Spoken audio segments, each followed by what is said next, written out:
if you have not eaten tola ever and ever in your life, you are joking. You have not been doing justice to yourself.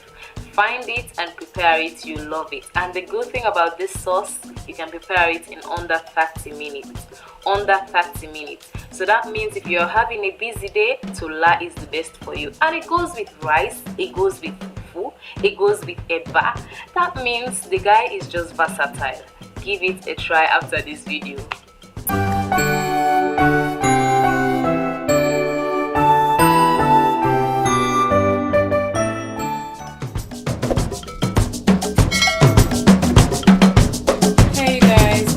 To my YouTube channel. It is your babe Antoinette right here. Today we'll be making tola. Okay, I don't know the English name, but I'll try to search for it, Google it, and insert it, because I know there must be a name for it on Google. Google knows everything, so I'll find a name for it. So here are the ingredients. We have fish right here. We have the main ingredients in here. This is the powdered tola.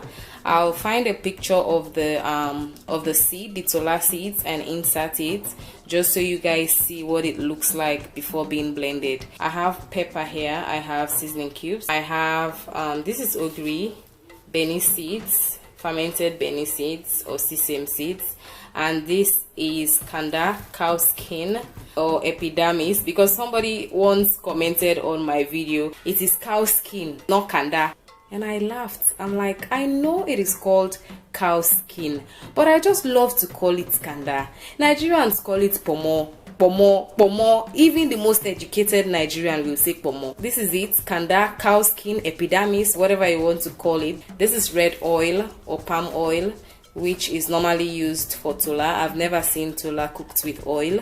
If you have seen it, then let me know in the comment section.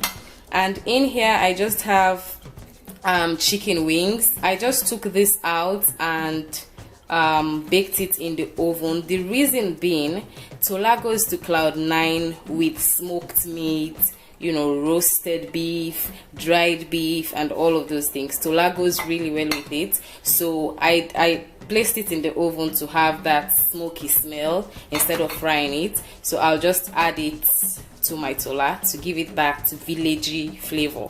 You understand? And this is onion. I will be using this as well. So these are the ingredients. This is the main one. Let's get started. I'm adding the kanda so that it gets to boil and softens before every other thing, and I'm adding the ogiri as well so that they cook together. And I also add the seasoning cubes at this point because I want them to cook very well before every other thing, because they are seasoning cubes, we don't know what is in them. Okay, so I like them to cook very well before every other thing, and also that will help them to enter into the kanda very well. Okay, and then I am adding my palm oil. Make sure you do not add too much of it because you are going to use palm oil along the line as we go. I have added the pepper, the fish,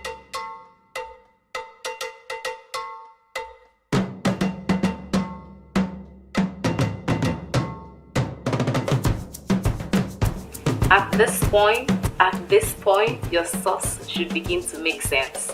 The aroma should be banging. Your neighbors should be feeling the pepper. You know what I'm saying? So that is how you know it's going to taste good. Now I am adding the onion for more aroma, to bring out more aroma. That is why I didn't blend it as always. Okay, and this pepper, you guys, this pepper that you're seeing, I added 2 of this big pepper. And the fun part of it, the interesting part of it, is that I got it from my backyard. Okay, and here is the tola. This is why I told you guys to just add little palm oil at the beginning, because you'll use palm oil to mix your tola before adding it to the pot. The reason why you do that is to avoid any lumps in the tola. You want it to mix properly before adding.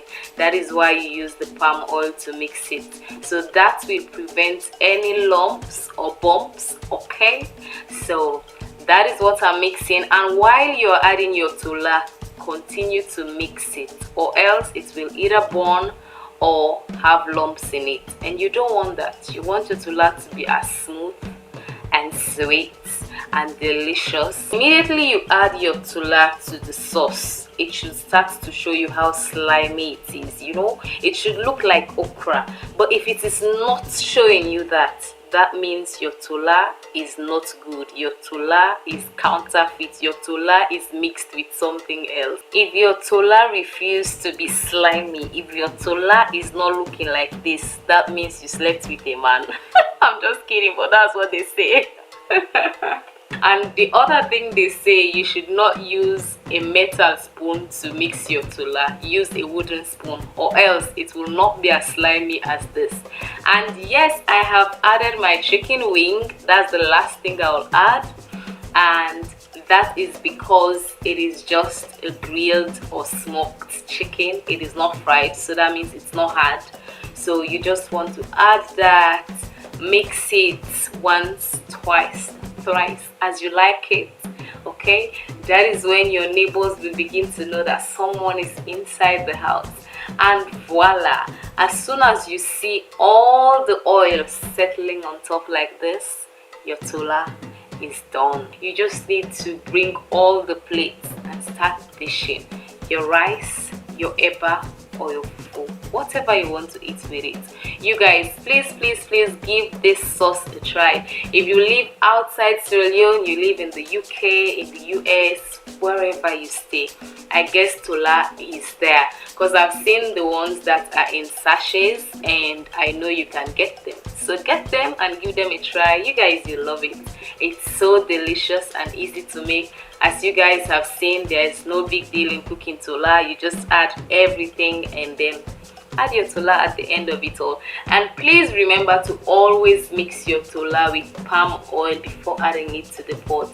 That saves you a whole lot of problem of having lumps in your tola. Okay, so you guys, give this recipe a try and let me know if you like it, if you enjoy it. I love you guys. Bye for now. Mwah!